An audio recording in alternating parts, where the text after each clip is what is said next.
Hi guys, Ned here. Wanted to take a quick second to go ahead and remind you that if you're watching this on YouTube, as this is a video and audio show, definitely hit the subscribe button up above, hit that notification bell to see when we post new videos, which we do try to post each and every weekday, and leave a comment down below. It definitely helps us both with the algorithm. It helps us get to know you guys too.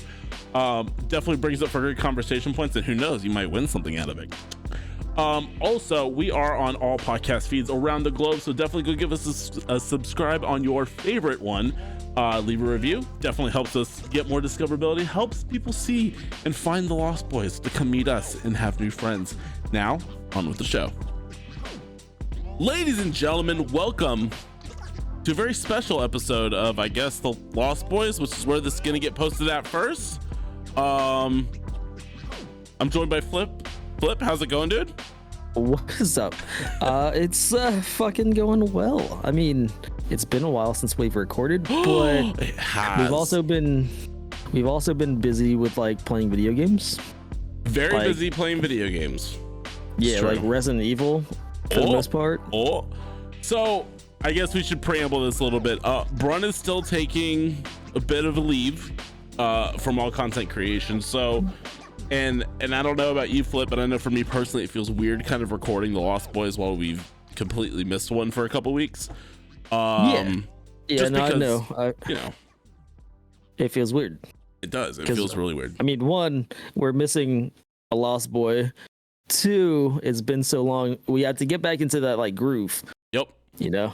True that. And But it is what it is. We've missed the drunk and the stoner. So like, Yeah. we need our, I'm trying to think of a good analogy here, and I'm kind of riffing off the top of my head to find out, like, we're missing, it's like our not so smart brother. What's a good reference for this? I can't pull one out of my ass. I have no idea. Ooh. We're missing, okay. Oh, we have the Mo and Larry, but we don't have Curly, as in the Three Stooges. Yeah. Okay. Oh my God. I pulled that one out of my ass real slow. That's something I haven't heard of in a long ass time. That's a boomer reference. Like legitimately like some black and white boomer ass shit. Right. So yeah. What's up? I can't believe I pulled that one out. Holy shit. Right. So we figured instead of doing an episode of Lost Boys, we kind of give you a taste on what we're kind of working on right now. Basically the idea of the show, and Brun will be joining us on it as well, but we kind of wanted to A, still get something out to you guys, B, kind of workshop this idea out in some test format case, and kind of like see how it goes and see what we can improve on and all that stuff. But basically this is the game club idea I was talking about. For those of you who read books, you might know of book clubs where basically you guys read up to a certain part of a book and then discuss themes, things you like, things you didn't like, things that were dope, things were not so cool. And we kind of want to translate that model into video games. Something, because fuck, I mean, I like reading, but most people don't like reading anymore. And so video games is really, like, honestly, like the amount of storytelling and the work that goes into video games, it seems like the perfect medium to actually kind of do something like this. Something that we can come, sit down, play a section of a game together. We'll beat it all eventually, and then get in the nitty gritty ins and outs of the pros and cons of it. So, I mean, I think I've summarized that up pretty okay, huh, Flip? Yeah, no, you did. And I mean, it's going to be crazy because we actually already have a huge list of games that we've brainstormed what to play. And I mean, if any of the viewers have any, or any of the listeners, sorry, not viewers, I mean, we can go both ways, but if anyone has any recommendations of what we can fucking play that's not already on the list, throw them in the comments. We would love to hear it. Yes, comments. If you guys have something that you've liked in said game and up to the point that we're playing at, definitely those in the comments as well. It all definitely helps. The new YouTube channel will be it will be put up next week with new logo art and everything. You've probably already seen the change to this channel as well.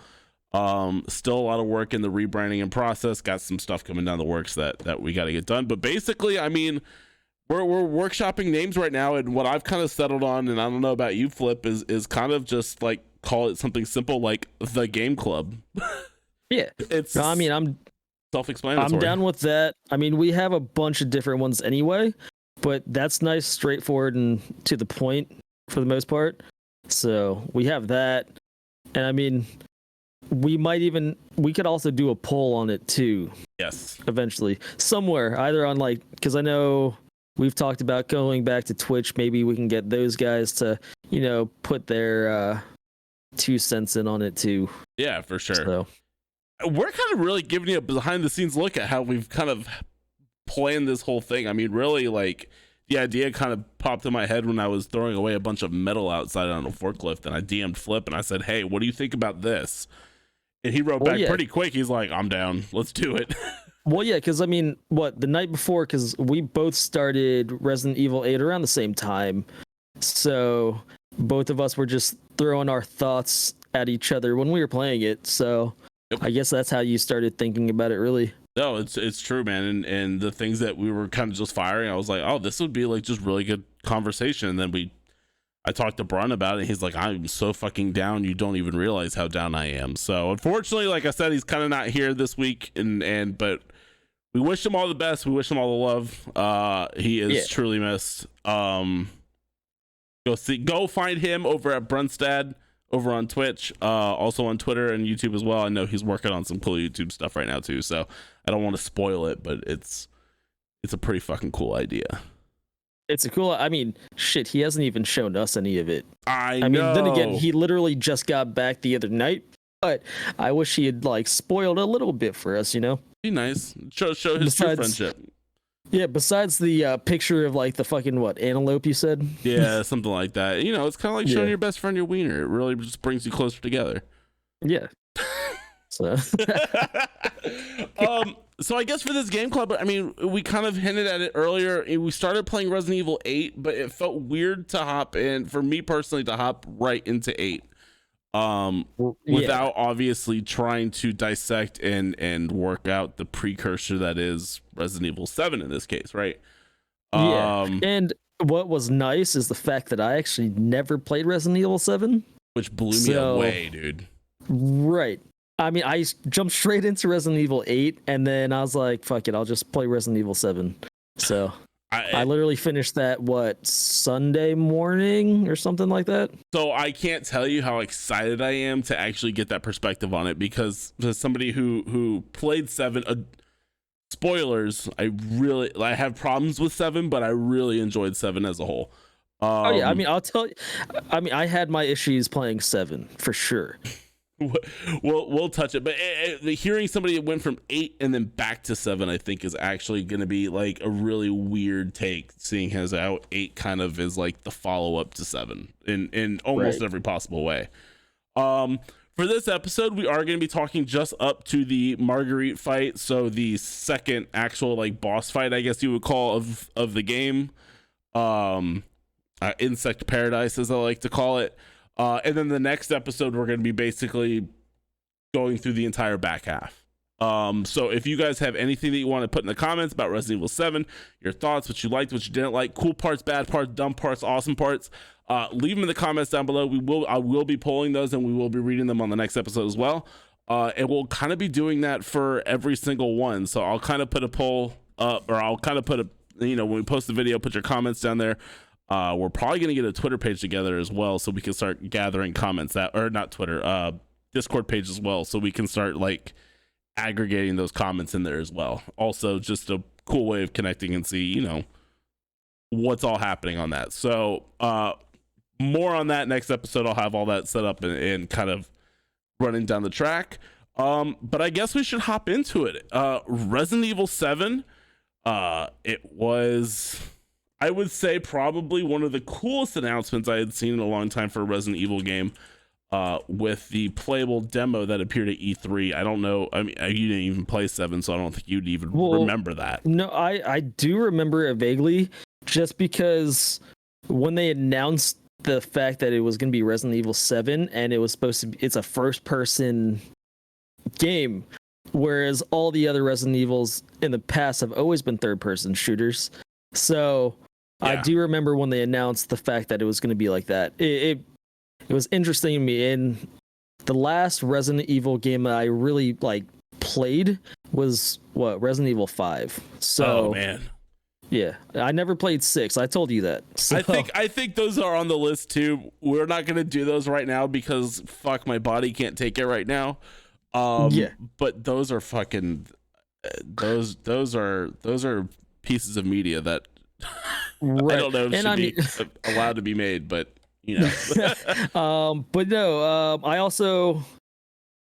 I did a little bit of research after I beat 7, of course. Mm-hmm. So what the demo that had come out at E3 was called Kitchen. Yeah. And they actually put, to make it more obvious that it was Resident Evil 7, they put the fucking number 7 as the T, and no one fucking caught on to it. And what was no really one cool, caught on to it. And I played that demo when that came out because I was like, what the fuck is this? It was really PT vibe-ish. PT was the playable teaser from Konami back when they were like actually making video games that weren't the shit. Yeah, for Silent Hills. But it was super cool. I played. Yeah. Oh, fuck you, man. I wish I missed out on that boat because I didn't have a PlayStation at the time. Yeah. When PT came out. That shit was scary. That shit scared the fuck out of me. And so it was literally, this demo is fascinating because it's literally just that beginning part of the game. However, they added in like apparitions of like a female ghost figure that you would see like out of the corner of the screen, like kind of. So we'll get the intro scene in 7 is fucking hands down probably one of the best ever made. But like you would see this ghost figure like kind of hanging from the ceiling like on a noose. Mm-hmm. And like the side corner of a room as you're passing it, you would see it out the window as soon as you walked in during the video camera sequence with the director and the camera guy. Like that demo was fucking cool, and what made it even cooler was that it was also all in VR. Oh fuck no! Which would have made me fucking shit my pants. 100%, I'd shit myself every single time. Like every replay, I'd probably shit myself every time, even though I knew it was coming up. So I played it in VR. I played all of 7 in VR as well, which is a fucking ride. But yeah, Resident Evil 7 coming out January 24th, 2017. Obviously a much higher acclaimed hit than the past Resident Evil games. It really felt like Resident Evil was kind of on the downslope for a long time because they were just seemingly kind of turning it, making it more action-y, especially after like 1 and 2 and 0, where they actually had like the good horror vibe to it. And coming off of 4, which 4 was great in my opinion. I actually liked 4, but then again, I also played 4 on the GameCube. Hot take, I'm very mixed on 4. We'll get it because that's on the list. I've always been a Leon fan anyway. So rookie cop Leon S. Kennedy. He's the bomb.com. Yeah. But I mean, let's hop into the intro sequence of Resident Evil 7, man. Like, what did you, so as a first time playing it through, what did you think of that whole part right before you meet the entire family? So, all right. So you can't really, for me, it's hard to separate all those out because like that is just such a good part. Yeah. So the game started, I mean, you get the message from your, what is it, the wife or girlfriend? I don't remember. Wife. I'm just gonna say wife. Yeah, Mia. Mia Winters sends you this message saying that you should to come help her, right? And like save her. After 3 years of being missing, and Ethan not once went to go look for this chick. Right. Until he gets this random message like, "Hey, I'm here. Come save me." And like the fact that it didn't already throw up red flags with him is really ridiculous. Like, no shit, dude. Like I wouldn't go after 3 years, I wouldn't go there by myself. No.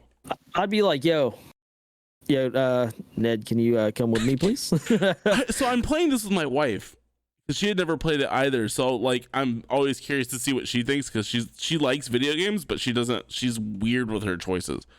So I said, well, let's just try Resident Evil 7. We're going to talk about this for the Game Club anyway. I kind of want to, kind of see what you think of it as well. And that hits, it's like, and he's talking on the phone to his friend. He goes, yeah, it's been 3 years. And she goes, if you didn't look for me for 3 fucking years, I would come back as a ghost and haunt your ass. 3 years. Like, 3 years is a long fucking time. It's a long fucking time. That's almost all of college. Yeah. No, that's literally what?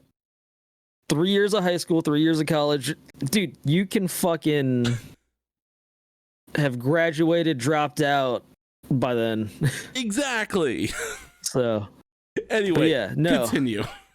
All right, and then you get to the what it was called, the guest house, right? Yeah. So you get there, and I mean, you're walking through a swamp. I remember you see one of the family members walking from in front of you at the swamp, and I'm just like, what the fuck?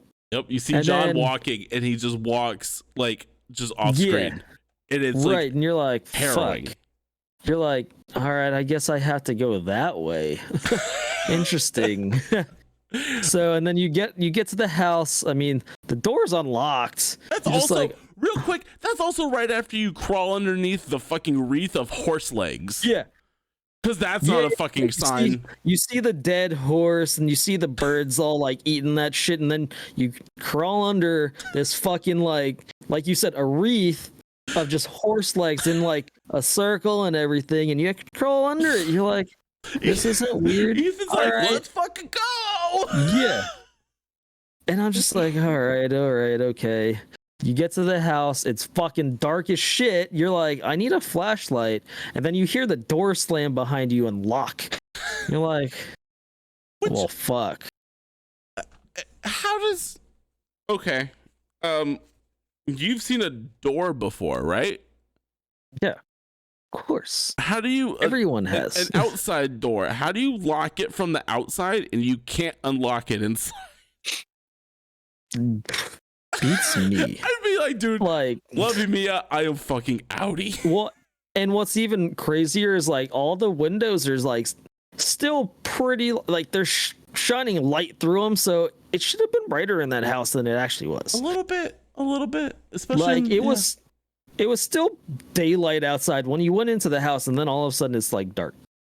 But I mean, that's just like that little nitpick that I had about that area in the beginning. But you're just walking. Yeah, you're walking through, and I mean, you're opening cabinets. I open the microwave. There's a fucking dead bird in it. Naturally. You open the fridge, and it's just gross and moldy and shit. Did you open the pot? Ugh. Yeah, and then the cockroach. Yeah. The cockroach crawls on you. He's like, fuck. Which is cool in VR, dude. Like that. So, and this whole beginning set piece, and even up into dinner time with the family, it's like made for VR. 1000%. It's like the tech demo for VR, right? And I mean, this was really probably, I would say, one of the most highest profile at the time, high profile games that were coming out, and only exclusively on PlayStation VR. And like that whole beginning sequence, like takes full advantage to everything VR is fantastic at. I can see that.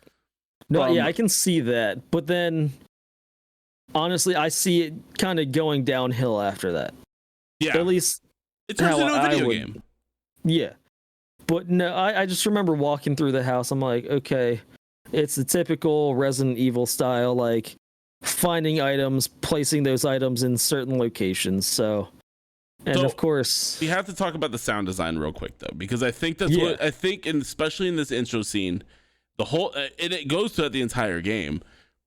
The sound design is truly what, for me personally, is what truly grabs that horror and takes it to the next level. Right. The high definition sounds of the squeaking of the floorboards, the picking up of the pots, the pulling out of the cabinets, just the ambient like knocks of shit behind you is like second to none. It was really good. And what I liked about it was because you were in a house and the house felt cramped, especially when you're listening to the sounds. It sounded really close at most points, especially like if you're in the hallway. It sounded closer than like it probably actually was. Yeah, exactly.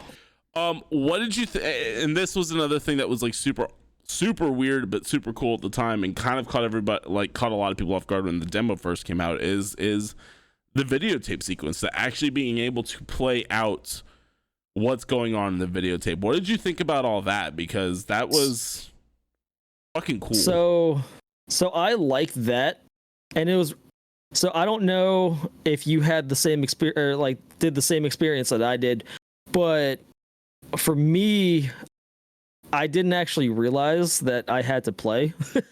Oh, really? Like, yeah, it was almost like we'll end up talking about this later in another episode. But you remember the beginning of BioShock, where you crash land in the ocean and you're like in the ocean and just you're supposed to swim, but the water in that scene was just too good that you think it's a cutscene. Yeah, that's what I thought when I entered into that videotape like recording, and then I was like, oh, I have to move.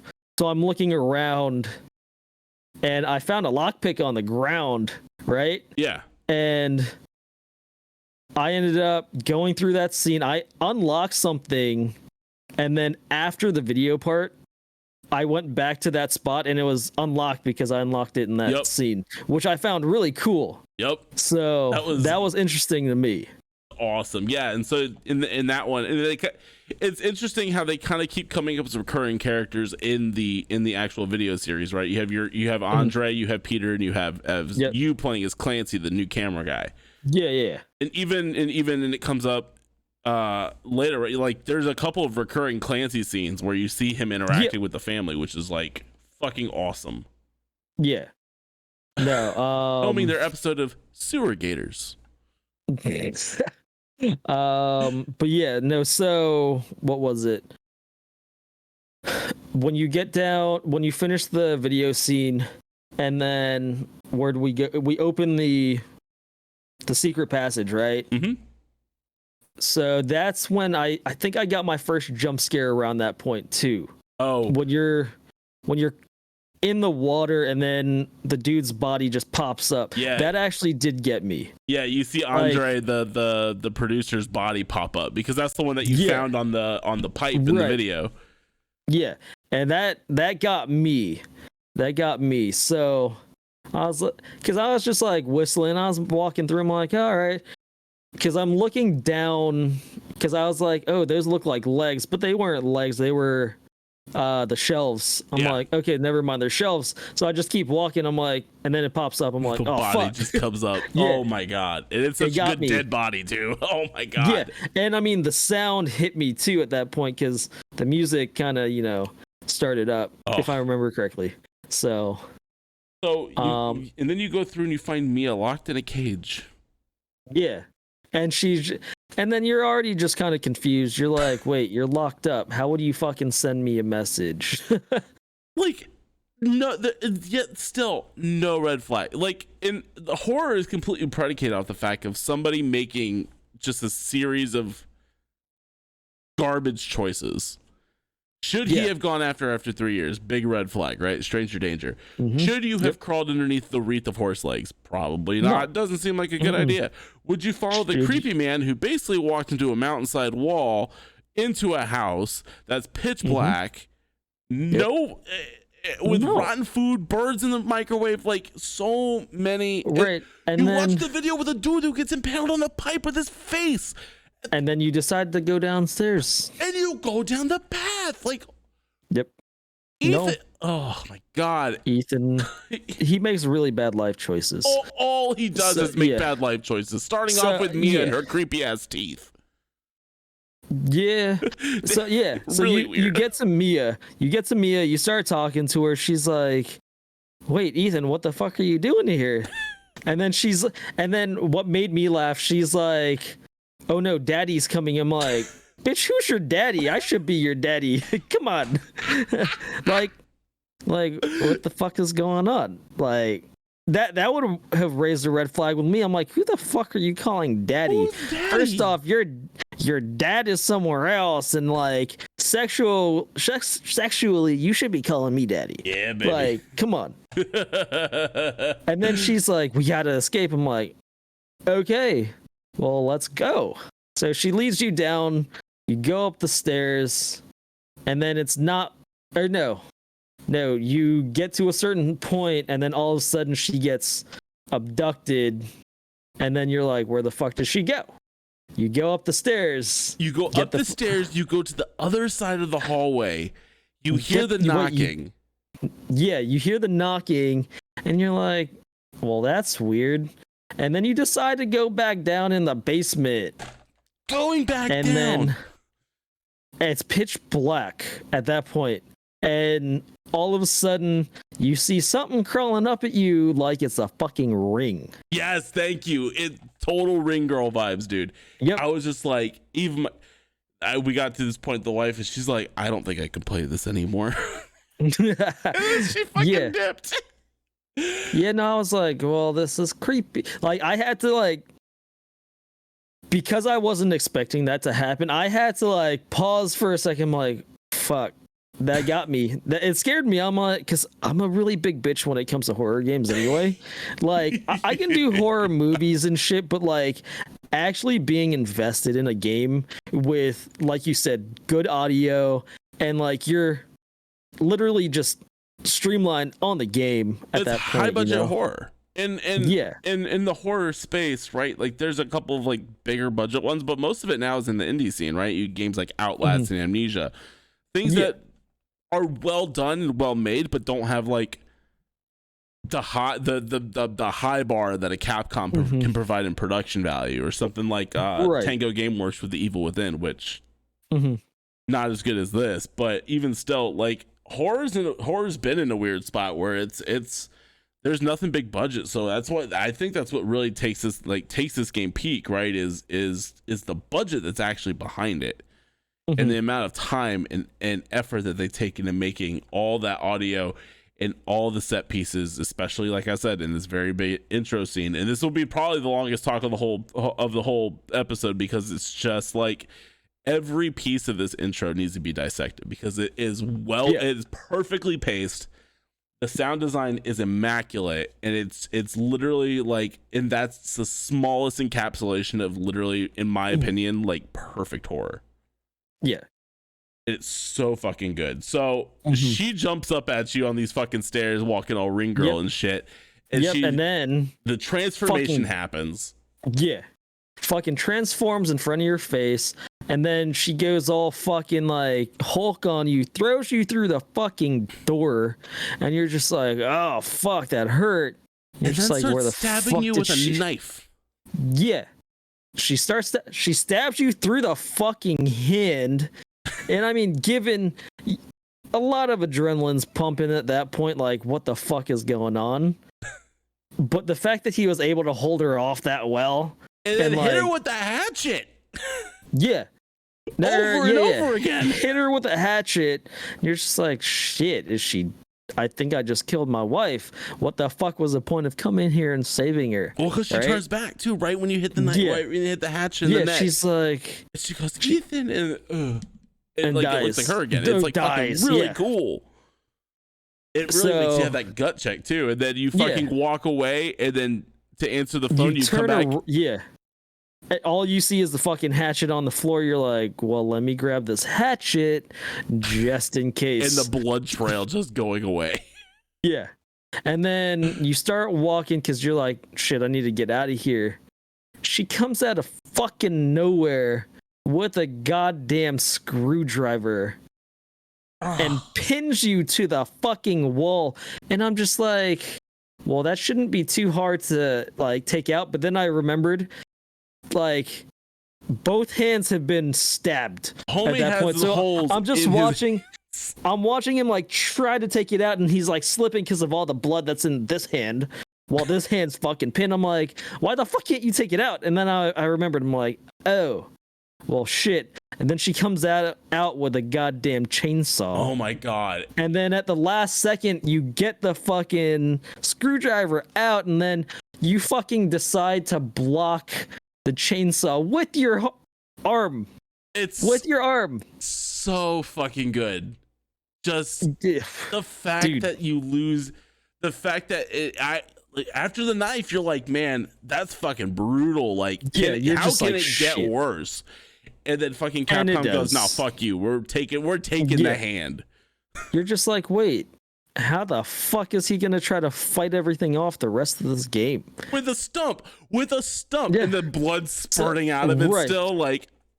Right, and I remember, so she leaves, right? And then you're just like, you're up the hand. Of course I did. Okay, good.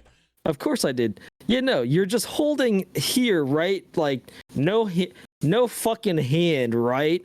You pick up your other hand, and I guess he puts it in his fucking back pocket. Just to keep it for later. Yeah.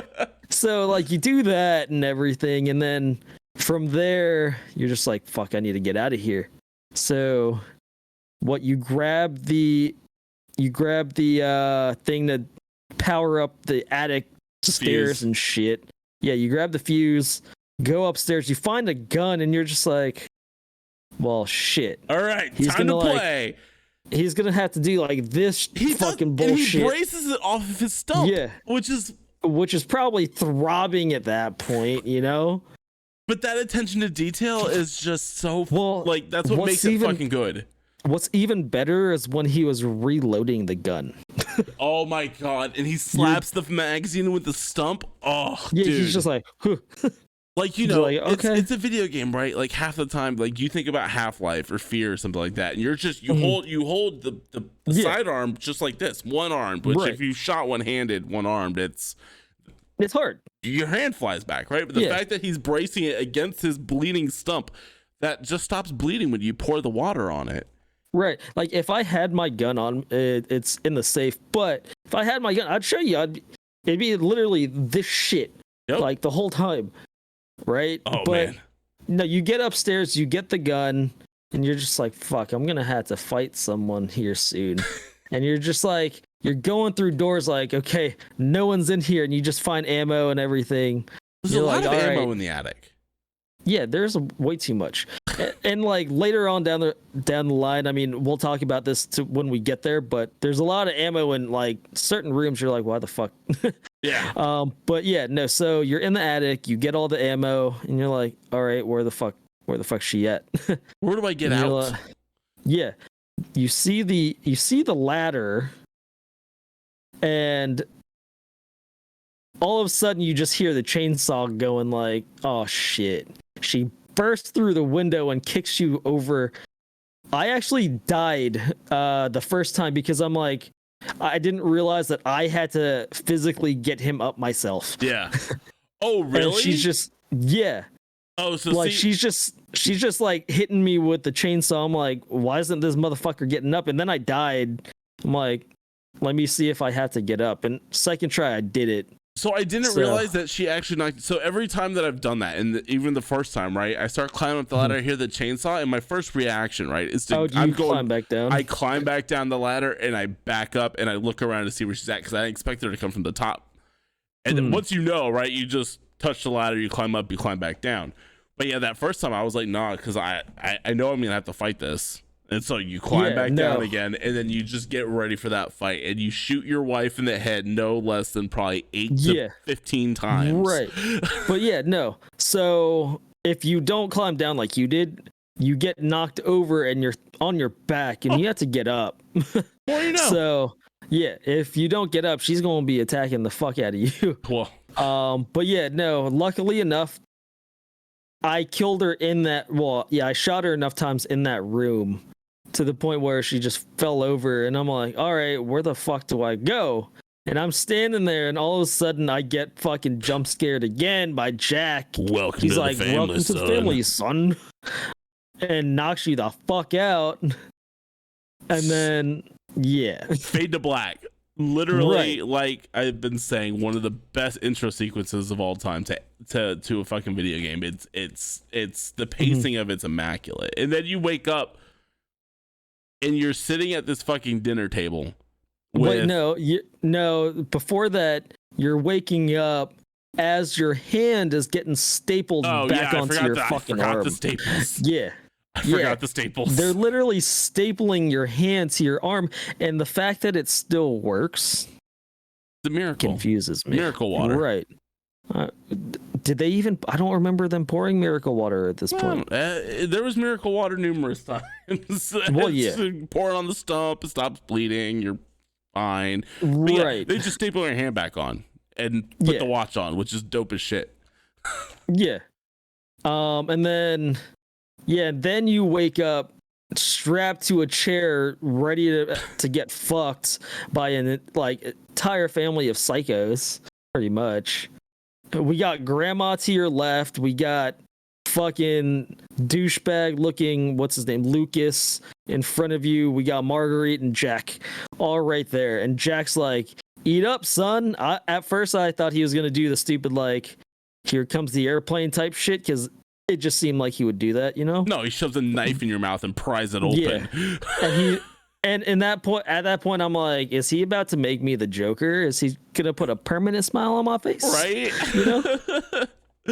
So, I don't know if you realize, if you go to the refrigerator after you subsequently escape, after your mouth gets pried open and the cops calling the house, and after Lucas magically gets his arm cut off and he's just fine, and you're sitting next to this old lady, you knock yourself out of the chair. If you actually go to the refrigerator, there's a note on the door that says female 55 2 weeks old. And if you look in the refrigerator, it's the rest of a carcass in a plastic bag. I did see that, but the female 55 2 weeks old didn't really hit they're me feeding you human. Yeah. I was like, okay, well, that's weird. Because it's the same shit that they're trying to put in your mouth that's sitting in the bags, and it's just like, right. Oh. Yeah. I don't even eat 2 week old ground beef. Yeah, no. Let alone human. Yeah. Right. And I'm just like, okay, this is weird. And then let's see what happens after that. You're looking around those rooms, right? Then it starts really the first actual area, right? The first the main house. Yep. So you're in the first area, and you're just going through the house. You're like, okay, I need to escape. Then you start going down the side hallway, and fucking Jack comes out of nowhere, looking out the window. I'm like, oh shit. Back up. I'm like, let me back up. And I run into the garage area. Because I'm like, I'm not going back in here because it's way too open. Yeah. So I wait until I heard his footsteps till he walked back, and he's like, Ethan, where the fuck did you go? And I bolt down the fucking side hall. I'm like, I find the keys. I'm like, shit, where the fuck does this go? Not realizing you have to go back. I'm like, do I have to go back? Because like the double doors needs a fucking emblem on statue. it. Yeah, the ox emblem. Yeah, I'm like, shit. All right, so I can't go through this door. And I'm like, I went further down. The motherfucker sees me behind a wall. Did he burst through it? No, like he comes back down the hallway. I'm hiding behind the wall, and he's like, Ethan, and then comes around the corner. I'm like, fuck. I fucking bolted. He's fast, dude. He is fast. Like, he's really fast. I'm like bolting down the hall. He grabs me, hits me, and then like gets ready to recharge. Luckily, I found the little hatch where I had to go to and unlocked it and jumped in. He's like, all right, I'll come back for you. I'm like, shit. So every time that I played, minus maybe one time, so I do that. I go and I grab the key and I come back, and he actually bursts through the wall on your left as you're coming back down the hallway. He can knock the wall down and say, peekaboo, Ethan, and then start chasing you from there, which is a good thing. It's a bad thing because it scares the piss out of me every time, even though I know it's coming. But it's also a good thing. A new area. But it opens a shortcut between the two, right? Oh. The other thing that I really appreciate about this is that it doesn't stop when you're in your inventory. Nothing stops, so you can't like fiddle with your shit and figure out like in the other ones. Yeah, you have to know where your key's at when you go into that inventory, because he'll knock you when you're trying to get there. I gotta say, this inventory system was ass. Oh god, yeah. It was so bad. You have to know how to work it, but it's not good.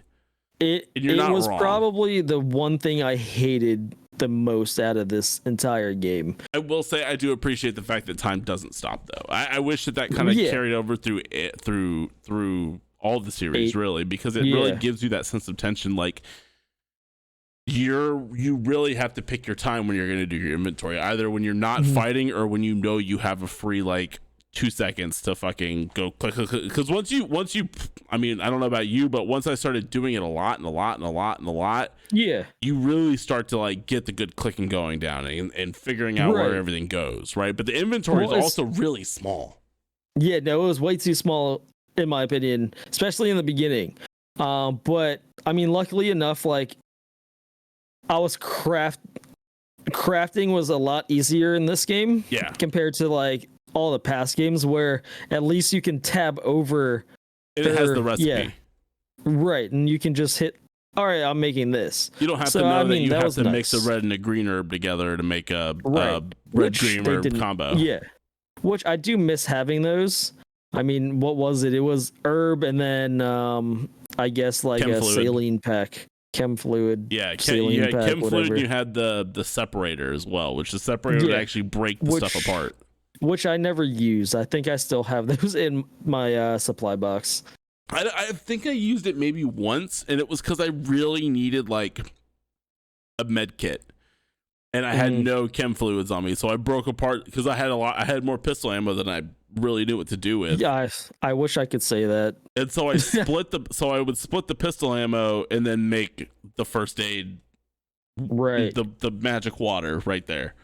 Yeah, which that's the only time I really ever did it. It wasn't anything that you do. I never used it very often. Obviously, if you're listening to this, let me know in the comments how often you use the actual separator, because I'm actually really curious.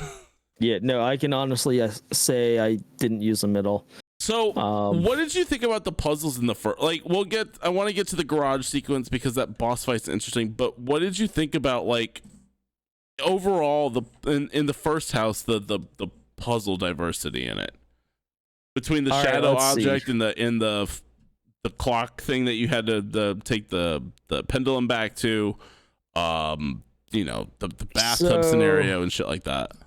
All right, so let's see. I do like that whole the statue thing, right? Because that was actually pretty cool, in my opinion. I like that whole thing. I mean, of course, the whole pendulum thing, that's the same as every other, Resident Evil, where find an item, bring it to where there's a missing item, Yeah. So, I mean, that was okay. There really wasn't a lot of that in 5 or 6 though. So honestly, all that shit coming back and being in that space. It was so the whole entire main house to me literally felt like playing Resident Evil 2. Yeah. Because you're instead of running away from who was it, Mr. X, you're running away from Jack, who is way faster, first off, and you can really feel the danger. But from what I read, they actually made the movement speed slower because of VR. Really? Yeah. So that's another gripe I had. You just felt way too slow because the house is already cramped enough because the hallways just seem so small, and Jack is so fucking fast. I think I can understand that. I actually appreciate the fact that it's slowed down. Coming from something like 6 and 5 where everything felt like it felt really fast. It felt anime to a point, right? Well, I can understand that because if you think about it, Chris Redfield was the fucking main protagonist in both 5 and 6 pretty much. And he's just an overall badass anyway, so they had to show him off. But if you take, say, Leon from Resident Evil 2, that's what it felt like. Yeah, just slower, of course. And I think just in that, and it feels better. For me personally, it feels better to be in, especially when you're in that cramped space, to not be able to like fucking whip around corners and shit. It really adds that tension of like, if I'm seen, I need to I need to know this house like the back of my hand in order to duck and weave through the rooms and tuck behind corners, or like the bar in the upstairs part. Like, you really had to know your way around the map, right, in order to be able to get away. It's not just a sprint fest and you're running away off into the fucking sunset. Like, it really felt like there was a sense of danger and tension there, even especially when you were caught, because you knew that you were gonna have to either turn around and shoot to stun and then dip, or like actually, if you know the map well enough, you can literally just like tuck behind doors and tuck behind corners and keep on bobbing and weaving and moving out. Yeah. Like, let's see, what part was it? It was, so right after you get through those doors and you get the statue, right? Mm-hmm. And then you make your way down the hall to go down to the basement. Yeah. So that part actually fucked me up because that's when the slime monsters started coming out. They're the mold monsters, right? Let's go back to the garage real fast. That fight. I want to get there because the basement's a whole separate thing. That's true. All right, so going back to the whole garage thing. So, of course, you meet the police officer, right? Gives and you the he's knife. at the window. Yeah. No, you're just like, I totally understand where that police officer was coming from. I'm not giving you my fucking gun, right? I'm not giving you my firearm. Here. Yeah. Take this. Right. So he gives you the knife. You're just like, all right. One thing that bothered me in the garage, before you get the knife, it's like, oh, it's taped down and you can't use your hands to take the tape off. I'm like, what? Yeah. Motherfucker has fingernails. You could peel tape. I know. Trust me. Literally, you can see where you can peel it. Yep. But I'm like, whatever. It's frayed on the side, I think, even. Yeah. So, you get the knife, you cut it open, and then you open the garage, and the dude comes in. He's like, all right, tell me what's going on. I'm like, dude, we need to get the fuck out of here. Yeah. Can we do this outside? And then the fucking garage door starts closing. He's like, open that back up. I'm like, okay. Dick, you've been watching me. Right. And you're literally looking at him and you don't see Jack behind him until like the last second. You're like, wait, how the fuck did he just materialize out of thin air? And then all of a sudden he takes his fucking shovel, just jams it into the back of his head. You're like, oh. And it goes all the way through, dude. And the top slides off. I'm like, you're just like, fuck. There was a scene. So there's this really shitty horror movie called Ghost Ship, and at the very beginning, I remember it. They're all dancing and hanging out on the boat, and all the cables start snapping, and it's cutting everybody in half. That's what it reminded me of. And for whatever reason, that scene, that movie was garbage. That scene, I adore. One of the funny thing about that movie is, so my best friend growing up, so we were at his house. It was his birthday and shit. His older brother got in trouble for ordering that movie on pay-per-view. Really? Fuck, dude. Like, and then of course we had to watch it because it was paid for. But I just remember he got yelled at for ordering it, and then we ended up having to watch it anyway. Damn. But well, whatever. But no, the whole shovel part wouldn't, like, you know how you said it slid off and it reminded you of Ghost Ship? The movie that it reminded me of was Final Destination 3. Oh, yeah. When the dude, or was it 3? It was either 2 or 3 where the dude gets the, when he gets the fucking barbed wire, like, shot through him and shit. Okay, yeah. That's what that reminded me of. And that was also another section that was specifically made for VR. Because if you pay, like, the shovel actually like shoots out in front of your face like that. It's a cool scene just on its own. What would have made it better? I don't know if it happened in VR, but did blood splatter into like your eyes? Fuck, I don't remember now. Okay. I don't think so. Okay, well, I probably would have made it even better. Of course, blood makes everything better. I don't know. Yeah, so for that boss fight, I think I died once because I was running around. I'm like, oh, look, car keys. Yeah, it's a weird fight. Yeah, because when I first did it, I get into the car and then he just automatically grabs me out of it, right? And starts driving it around. I'm like, what the fuck do I do? Yeah. And I'm like, I guess he's just going to kill me because I couldn't get into the car to take him out or anything, you know? So yeah, exactly. Like, all right, just fucking kill me. I'll redo it. So I redid it, got into the car automatically, like right off the bat. I'm like, fuck it, I'm getting in the car. Run his ass over, and then he disappeared. Yeah, like, he's gone. Yeah, I'm like, you're just like, what do I do? Yeah, and then all of a sudden you hear him ripping off the roof. Like he's the fucking Incredible Hulk at that point. He really was, dude. Yeah. And then he starts. What bothered me as well was so he starts steering the car, but yet Ethan has his foot on the gas. Like I think the thought is that his other hand, because he's holding the steering wheel with this hand, I think he's pushing your foot with the other one, but you can still move your foot. I don't know. Yeah, right. Yeah, or I mean, you can still put your foot on the brake. Yeah, and it'll brake even though you're destroying the engine at that point. But still. Yeah, exactly. And then, he crashes it through. You almost get your head fucking decapitated by a steel beam, right? Yep. And then you're just like, fuck, let me get out of this car. Car's set on fire. And then Jack fucking comes up, burning, and you're like, let me shoot him. You're like, all right, I'm just wasting bullets at this point. Car blows up, and then you're like, oh, okay, he's down for the count. Let me go pick up everything that's all the left. ammo that's in the garage. Yeah. And then the magical ladder obviously drops down. Yeah, so Miracle. You climb up the ladder. He fucking grabs your hand. He's like, watch this, boy. And I'm like, all right. He shoots himself in the fucking head. And you don't lose a bullet. No, I didn't notice that part. I did notice that part because I look at weird shit like that, right? Because I'm like, I wonder if it actually used a bullet. And I don't think it did. Because I have the habit of reloading after every time I'm like, I fire my gun. Right. So he falls over. I'm like, okay, no, I'm pretty sure he ain't dead. Let me get the fuck out of here before he actually does get up. So you climb up, get the thing for the door, and then jump down to the ground floor, run all the way back, and then what do you have to do after that?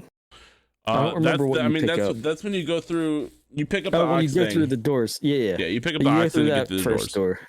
Yeah, and then you unplug the bathtub, and that's when Jack starts chasing you all over the place, and he's all fucked up and shit. And, yeah. Oh, dude, that got me too. So you unplug the drain, you pick up the statue for the shadow thing, and then you go out the door. You're like, he just comes on through. Yeah, throws you over the tub. Dude, he was so fast at that point. I shot him in the head to stun him, and I bolted out of that room. Went downstairs to where the shadow thing was and opened up that door as soon as I could. Did you watch the Mia video, right? That you find in there? Yeah. It's on the bar. When she's being chased by Margarette. Yeah. I actually got an achievement for that one too. For what? It was you don't get caught by Margarette at all. So True. I was like, okay. Yeah, no, I hid the whole time. Dude, when she's blowing out the candles and shows up in front of you at the end of that, so good. Fucking scared the shit out of me, dude. So good, dude. And then when she gets pulled away, that reminded me of that movie Quarantine. Yeah. Yeah. So yeah. No, that fucking freaked me out a bit. Once again, we come back to the videos, and I think that's, for me, one of the highlights of that game is that. I enjoyed that aspect because you're not just playing Ethan the whole time. Yeah, you get to see right. You get to see what happened to Mia in the past, and then with the guys that got killed in the beginning. Yeah, so you get to see how they got caught and everything. So no, I enjoyed that part though. It's awesome, dude. And now we're in the basement. Yeah. Which so we're in you messaged me and said, I fucking hate the basement. Yeah. So for the basement, I had literally no ammo, a lot of that. And it takes, I think it was 4 headshots to blow off a slime a mold monster's head. Yeah, it's somewhere between about 3 and 5. I don't really know what the difference is. I know that once they start getting more armor, it takes more to take them down. Right. And you find one that crawls out when you do the incinerator or the morgue tray puzzle. Yeah, so I had to be very frugal with my shots. So when I finally beat that part, I had to cheese it pretty hard. Oh my. Because for some reason like for some reason they wouldn't pass a certain point in some areas for some reason. Mm-hmm. So I would shoot them in the head when I knew that they wouldn't chase me. So luckily enough, like that helped me get enough ammo at that point too. Yeah. So, and then you get to the end. Well, let's see. That's when you're getting to the incinerator room, and that's where you have to go to the walk in incinerator and room. you see the dog head, and you go to grab it, and then Jax just starts having an inner monologue and picks the thing up And without you're just realizing like, you're right there. Yeah, I'm just like, okay, he must be blind as fuck. Because like, yeah, I would have seen someone in my peripheral, you know? Oh Because yeah. like the way that he was standing and shit, I'm like, okay, whatever. I mean, it's part of the story.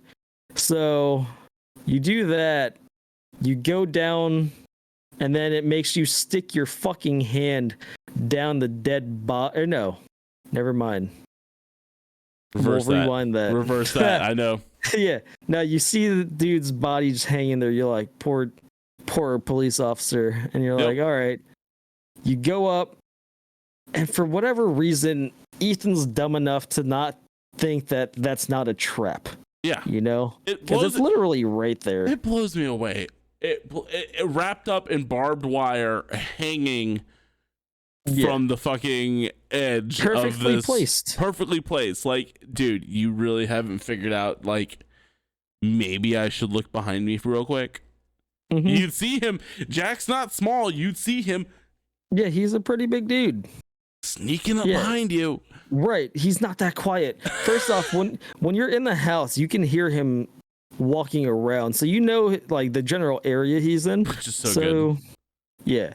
So he kicks you down, fucking has a pair of like giant scissors out of an anime. And you're just like, fuck. It really is, dude. That fucking Yeah. scissor chainsaw is just straight out of a fucking anime. Yeah. And I got an achievement here without trying. I ducked one of his goddamn scissor like choppings. I'm like, oh, okay, cool. Look at you being all spry and achievement huntery and shit. I'm proud of you. Yeah. Oh yeah. No, like this is gonna come up later anyway. But I'm gonna be 100%ing Mass Effect Legendary. Whoa, All whoa. all 127 achievements for that one. Whoa, whoa. I'm down, dude. So, I like it. but yeah. So you're fighting him. I'm just like, okay, I have barely any bullets in my pistol. You have the shotgun at that point. Yeah. And I'm just like, all right, let's see what happens. I start shooting him in the head. I'm using the body bags to like stun him a little bit. Mm-hmm. And then you get him down and he's like, fuck this. Goes and breaks down the thing where the chainsaw's at. You're like, all right, perfect. Let me stun him one more time to pick up this We chainsaw. also grabbed the chainsaw. Yeah. Dude, I cheesed that. I don't know how, but as long as you're holding down the chainsaw, he literally can barely hit you. Oh yeah, no, it's stupid because you just hit it and he like it hits him and then he'll like block it. But if you just don't stop, he'll just keep trying to block it over and over again. Like chainsawing his face made me laugh though. Oh god, it's he's so like, good. He's almost sounding like a Jabba the Hutt that's like super hurt. It's fucking true, dude. Yeah, I didn't even stun him. As soon as he starts walking over there, I start sprinting behind him. As slow as little Ethan's legs can run, and I'm just sitting there and I mash the button to grab that chainsaw. So as soon as he rips that chain off, I'm grabbing it, running away as fast as my little legs will take me again. Yeah. So yeah, no, that boss fight ended. I'm like, okay, that wasn't too bad. And I'm like, all right, perfect. He's dead. Cause like he melts and everything. You're like, all right, cool. So after that point, I actually ended up just for like 30 minutes. I went throughout the house to make sure I didn't miss anything. I picked everything up that I could. And it's kind of cool that like once you beat the boss, you have the ability, not so much in the basement, obviously, because the mold dudes are still there. But like Unless in the main house, I killed all of them though. Fair. In the main house itself, though, like you can just go and not have to worry about it anymore, which is kind of a cool thing because you don't want to like miss anything. Yeah. Yeah. So I did that before actually going outside to the courtyard area. No, dude, and that makes sense because you can find, especially with all the antique coins, which you run into when you hit the trailer, which is like in the courtyard, which I also thought was super fucking cool because it really felt like it was like you were splitting off into 3 different ways. I digress, but it's like I was saying, it's really cool that you can like go through and just make sure you didn't miss anything. Throughout this, and we haven't really brought her up yet because I think that she plays a more predominant role later. But what did you think about Zoe, who keeps calling you on the phone over and over again? So let's see. The first time so the first time you get the call from Zoe was where was that? It was in the first. It was right after Mia. Was it? Yeah, it was right after you go upstairs after Mia gets abducted, I think. Oh yeah. Okay, so yeah, she calls you on the phone. She's like, "You need to get the fuck out of there." And then she calls you again right after you escape underground from Jack that first time. Yeah. She's like, "All right, you need to find a way out." You're like, "Okay, that makes sense, of course." Yeah. And then she calls you as soon as you get into the trailer. Yeah, and she's basically like, "Hey, I killed your dad." Yeah. She goes, "Well, you might actually be able to do this." Yeah. And like I'm just kind of like, where the fuck are you calling me from? Isn't this where you should be at? Because I thought, because what I remember like reading stuff in the house, it was saying that she was staying in the trailer most of the time anyway. Yeah, I mean, you can pick up her bra and you know, I'm like, where the fuck was she at then? I'm confused. I'm like, where are you at? I don't actually think that it, and I could be wrong, and somebody can correct me on this, but I don't think it actually says where she's at, because then later she says, "I'll meet you back in the trailer," and then she gets yoinked. Yeah. But that's after Marguerite. That's after Mama. Yeah. So you get in the courtyard. I mean, you get into the trailer, you see, that's your nice safe spot. So that's where you first see the upgrades too. So what was there? The health, the damage, and the magnum. Yeah. Or no. Health, reload speed, and then magnum. Reload speed. I actually did not get the magnum. I didn't really need it anyway, but I skipped so many coins towards the end anyway. I only got the first 2. Oh, okay. So, and those 2 definitely were probably help. worth more anyway. So I don't know, man. That magnum is really good. I don't know. This is off, but I ended up using the double barrel shotgun the most. That's fair. That's some solid shit too. Yeah. But yeah, so you get there. She's like, "All right, the next place you have to go is to the swamp, right? Yep. The swamp house." Yep. So you get there, you're just like, "Oh, this is where Mia was." And in the video when Mia's trying to escape, right? That's when you see in the trash can there, you see the a part of the flamethrower. So I'm like, all right, let me get to this point. So I get there, find that piece, and then that's when you get your first backpack for extra fucking storage. And I was like, thank fucking God. So yeah, no, I got there. And then that's when you run into Marguerite for the first time. Yep. And I shot her a bunch till she ran away from me. Yeah, exactly. That's kind of the cool thing too, is like, Jack kind of, you can stun, but he doesn't like leave. Marguerite, you like piss off and she runs away. Yeah. The amount of bugs in this place is fucking dude, they were annoying. I hated the spiders on the doors. I hated the big giant motherfuckers. Yeah, the big bugs. And of course, I hated the ones that she had around her. The nest too was because like every way to get into that back area where the safe room is was a fucking giant nest of those little fucking bugs. And it was just so, because you'd just be walking around just swatting. But other than like, and the bugs are irritating, but they don't seem to really hurt you all that much. Like, no. They were irritating. It's interesting that was like the level of irritation, but there was really not much to like kill. There's no... Right. Yeah, it took maybe like 4 I think 4 or 5 burns to destroy the nest with the flamethrower. Yeah. Really. It's just, it's more of like the world of annoyance rather than like dying. Yeah.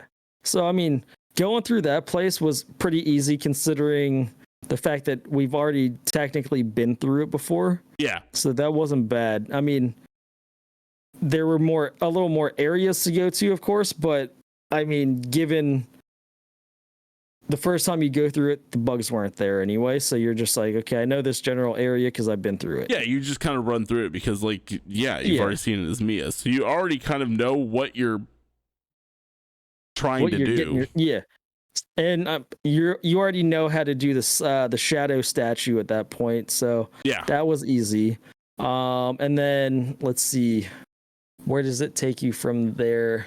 So then, you had to go back into that hole that Mia jumped down through because the crank was down there. Yep, the crank's down there, and then you got to open up and then go across to Marguerite's room. Which then, as you go to open that fucking door, and she jumps out of the side, screams in your face, it pushes you down, and then you fucking break through the floor. So, that part still makes me fucking pee a little. Dude, for me, that part was annoying because. So you're supposed to shoot her, right? Till she falls and like breaks her neck and shit. Dude, all I had at that point was my flamethrower. Oh my I had no more bullets. I'm just like, fuck, I have to just keep burning her till she fucking falls, don't I? Yep. Yeah, no, that was straight up awful.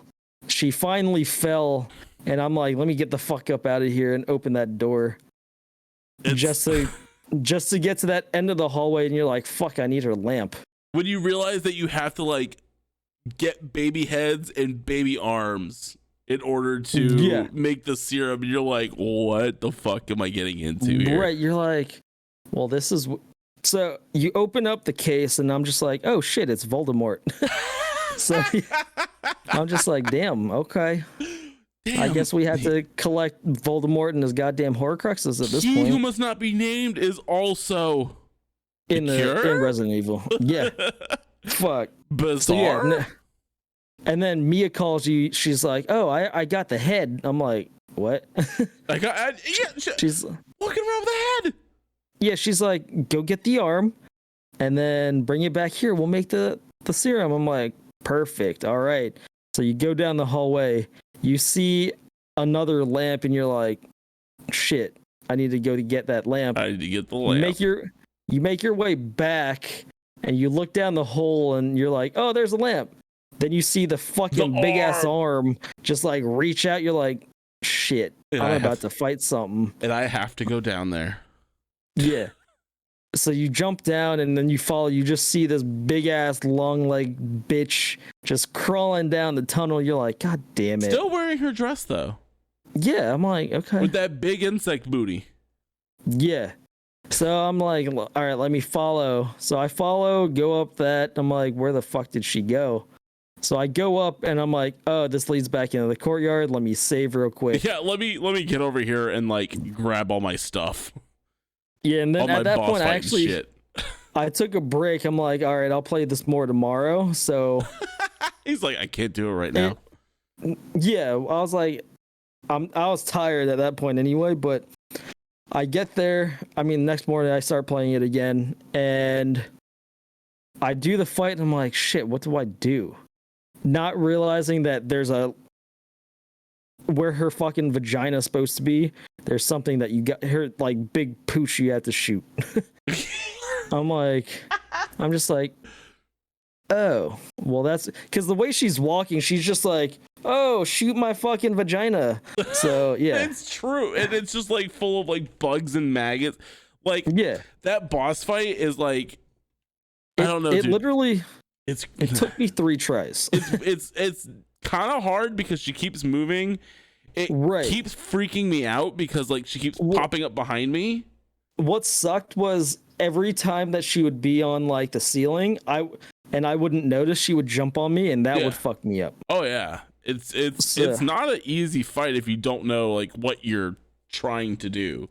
Right. And finally on the 3rd try, I was like, okay, I know exactly where to shoot her. And luckily enough, I also had a good amount of shotgun shells at that point too that I had been saving up. Well, that's evidently where they store all of the ammunition at, because Yeah. there's so much ammo in there. It's not even funny. Yeah. And I'm just like, shit, all right. But literally that fight maybe takes about 10 minutes to fully complete, unless you're like super good. It's a long fight. It's like it's a surprisingly like long and difficult thing. And if you run out of ammo, I mean, you have to run around, and it's spread out in like the weirdest spots. Yeah. Cause like you'll see on the ground, you'll see first aid medicine somewhere. Then you'll see fucking pistol ammo. And then randomly you'll just find shotgun ammo on the ground. You're like, fucking finally.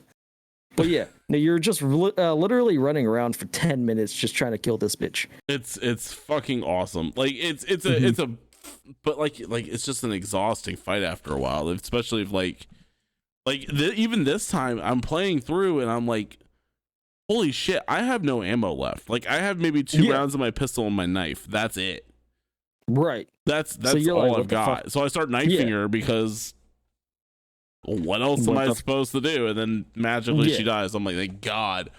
I don't feel like keep going, and I don't feel like doing all this again. Yeah. So I mean, that fight was exhausting. And then you finally do it. You get her lamp and you take it all the way back to that door. And you go into the best room of the house. Dude, it was so dark. It was so dark, and it kept like creaking and crackling. Like you already know, because you heard me talk about it. One, like when it comes to horror, I hate little kid horror shit. So you're literally walking through like a preschool setting in their old house. Yep. Like, fuck, this is scary already. And it's pitch black. And then all of a sudden you see fucking, what's her name? Evelyn just like standing there. You're like, get the fuck away from me. It's so good. And then you get all the way to like the room with the bed. And then there's a little like picture like, oh, there's a hole in the wall right here. Go through. Then you see the fucking altar of a dead body, and then you pull off the arm like, all right, there's the arm for the test subject shit. It literally says test subject A on labeled on the arm, like right. Right. And then you're just like, okay, that's fun. You turn around and all you see are her fucking legs. Child feet. I'm just like, oh, fuck. And then the running in the... Yeah. I'm just like, fuck this. I hate this. I paused it for like 10 minutes before I went back to it. I'm like, all right, let me do this. I run through the door. And there's a fucking mold monster. Yep. And I'm like, fuck. Dude, I seized up and it attacked me. I'm like, fucking shit. I paused it. I'm like, that got me too fucking good. Because I was not expecting to see that shit as soon as because I literally sprinted out the door right in front of it. I wasn't walking. I was sprinting. Yeah. I was like, fuck. Dude, it got me. That part is and there's like 3 in there too, and they're all just placed just so that way as soon as you because it's a maze in there too. That's the even weirder part is that it's like super like you're taking turns left and right, literally. That's like turns that you make, but like there's a lot of them and there's a lot of corners, so every time you turn a corner there's another mold monster. You're like, ah! Luckily, like you don't even have to kill them all because you don't go back to that area. Yeah, you just boot scoot and boogie on out. Yeah, I was like, fuck this. Which I had to. I had no ammo. Yeah, I mean, I had ammo, but I'm like, let me not waste it because I'm pretty sure we don't have to come back here. So that'd be fucked up if you did though. Right. So you get out of that area, and then Mia calls you again, and she's like, "All right, meet me back at the trailer." You're like, "All right, perfect. Awesome. Let's get this shit over with." And then you go there, and then Luke, and we'll get into it. But you get back to the trailer, and Lucas gives you a call. Yeah, douchebag Lucas gives you a call. The third family member that you have to do a thing with. at this point, and we haven't brought it up really ever. Wait, hold on. I think we also no, we didn't skip a part. Never mind. No, but what about the old lady? The old lady? Oh, dude, I hated that old lady. You see her literally three or four. So when you come out of the basement and you come out the secret entrance, she's just sitting there in the hallway. Dude, when I turned that corner, I was like, what the fuck? You notice too that her head turns back and forth, right? Yeah, no, she's watching you the whole time. Yes. Oh my god, she's creepy as shit, dude. And you can't shoot her. No, it doesn't let you aim down the sights at all. It's so fucking weird, but it's just this ominous presence just sitting, and then she just disappears. And you're like, yeah, how the fuck are you getting around? Like when you go, your arms clearly don't look like they fucking work. Nothing works. You can't even hold your fucking head up. She's just looking at you with her fucking eyes, like it just slowly. It's like like one of those fucking paintings. Yeah, I'm just like, God, the hell's going on? Yeah, because like you see her, like you wake up and she's sitting next to you at the dinner table when you first wake up in the main house, and then she's like at the top of the stairs, and then when you come out of the basement, she's just sitting there in the hallway, and it even makes the noise like, and you just see her just sitting there like this, and then you don't see her till after. I forget where the next time you see her is. Yeah, there's no real anything up until past the point, but like just that ominous thing that keeps appearing, and you're like, and you're just like, what the fuck? Like, is she gonna be the last family member? Because I'm like, there's 4 family member, like main family members, and then there's her. I'm like, do I have to fight all 5? Yeah, what is she gonna do? But what's she gonna do? That's what you're sitting there in the back of my head. I'm like, why is this a thing? Yeah, I'm just like, I don't want to be watched by this. Oh no, you do see her a little later when you're doing the Lucas part. So yeah. Oh yeah. And that one fucked me up. So, but yeah. Flip up until this, like, how do you feel about RE7? Honestly, I enjoyed it a lot, especially up to that point. I mean, given, like I said, I hate horror. I'm like a big bitch when it comes to horror games anyway. Mm-hmm. But like, it was the right, I guess, balance of horror to action scenes for me, where it wasn't too bad when I was actually, playing it. So I loved it. To be completely honest. Good. I'm glad that you do. It still is probably horror game wise in my top 3 and video game ever wise. Resident Evil series wise, I hate to say it, I think it might be my favorite Resident Evil ever. Resident Evil wise, I would say it's probably my second favorite. Behind Resident Evil 2. And two's a close first as well, but I still think this one just ekes it out. It's so much more of my alley. I love the fact that it's just a family that's really the main antagonist. It was a nice concept. Like, they changed it up on us too, which was nice. Yeah, as opposed to like it wasn't the typical like Resident Evil characters that are like police officers or SWAT team type members, so you play as Ethan, who's a fucking dude. I mean, how do you feel about Ethan as a character? It's in 7 so far up until this point. So far, he's making the dumbest decisions I've ever seen. God, he's so stupid. So no, overall, I'm just like, why do you keep making dumb decision after dumb decision? It blows me away, man. Like, one, like we said before, 3 years. Why are you going after her alone? You're supposed to bring multiple people. Or not bring a firearm. Yeah, no, he didn't bring a firearm. He didn't bring anything. He brought his fucking shitty station wagon. Yeah, he magically was able to get one from a dead police officer. He had a pen light. He had a pen light or some shit. Or one of those hooky lights, actually. Yeah. So I'm like, okay, that's all you fucking brought? Not even a knife. Yeah. Like, given, like, for me, I usually will have my gun on me, usually. Mhm. If like in my car on me, but like as soon as you see the fucking ring of goddamn legs, like animal legs, you would think that you'd be like, let me go back to my car real quick and grab my gun. Or leave. Or leave. Contemplate or whether leave. Mia is worth it. Yeah. Or call the cops. Call the cops. Obviously, dude, it says it in the videos at the very beginning. She's lied to you about where she's at. Yep. She's lied to you about what she's doing, and then she disappears for 3 years. Why in the fuck would you bother? Right. It beats me. Like I said, he's making the dumbest decisions I've ever fucking seen. He is. That is, ladies and gentlemen, that is what we call true love. I mean, I guess. I guess.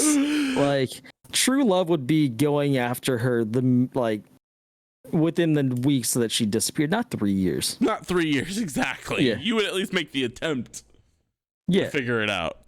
3 years is just like, bro, I want answers. Why the fuck did you disappear? Anything. But, I mean, yeah. Anything. So, Flip. But yeah. I really, really, really, really like doing this. No, dude, this was a great idea. Thank you. I try. Hopefully everybody at home likes it. Like I said, the next episode for next week, it will be on the actual YouTube channel. Named, I think we'll go with the Game Club, but give me options, obviously, in the comments below. We'll have that announcement as well in the next episode of the Lost Boys podcast, and schedule of when these will go up and everything like that. Next week we'll be finishing out Resident Evil 7. We'll be talking about the finale, the section of Lucas, the section on the part where it really becomes fucking Resident Evil. And then we'll be kind of working our way in towards 8. But next episode will be the rest of Resident Evil 7, kind of encompassing the last half as well as everything together. Hopefully Brunstad can join us for at least the end of that one, because I'd love to get his thoughts on it as well. But yeah, look forward to that next week on its own YouTube channel as well. Flip, do you have anything else before we depart, good sir? No, not really. I mean, besides, like I said earlier in the podcast, give us suggestions of games that you want to see us play or like hear us talk about and everything.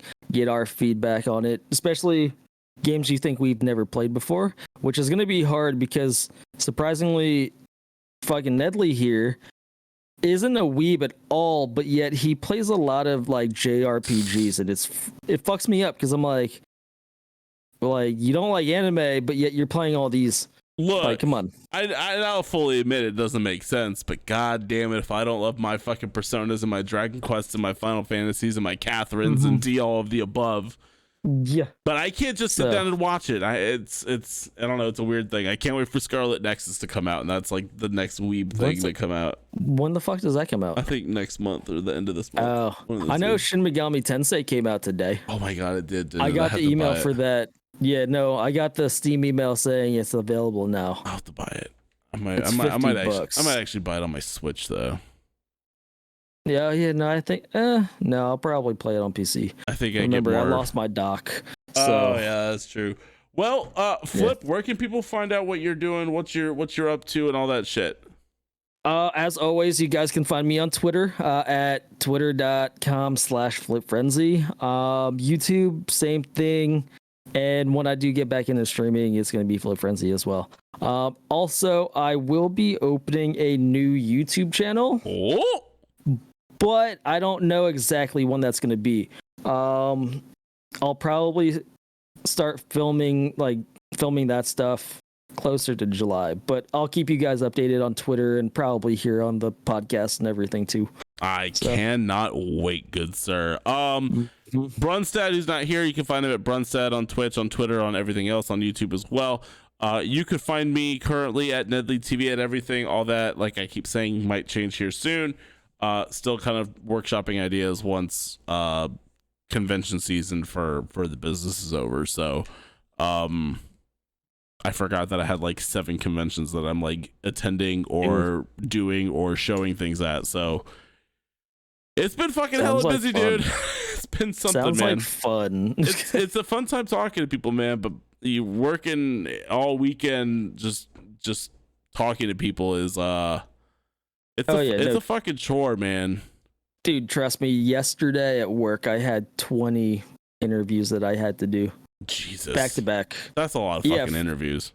It's a lot of fucking people to talk to in 8 hours. Yes. And it wasn't all at the same time. It was one after the other, and it's the same fucking thing. Jeez, man. Yeah. That's banana pants. Well, dude, hopefully everything gets better. Regular episode of The Lost Boys next week. We'll probably have a special guest on if Brun's not there, but regardless, that will be coming to your feeds. Scheduling might change a little bit on that too, because I want to try some other stuff, but I'll post that on Twitter. But keep an eye out on podcast feeds. We will be on podcast feeds around the globe. Lost Boys Podcast, and also whatever this show is called, will be on there as well. Leave a comment on the YouTube, leave a review if you're listening to this on podcast feeds. It definitely helps. I appreciate each and every one of them, and I do read and respond to almost each and every one of them. Yeah, until next time, boys. Boy, because it's just you, Flip. Boy, Yeah. singular boy. Mm-hmm. Have fantastic, ladies and gentlemen. Have a fantastic week. We'll talk to you soon. Goodbye. Deuces.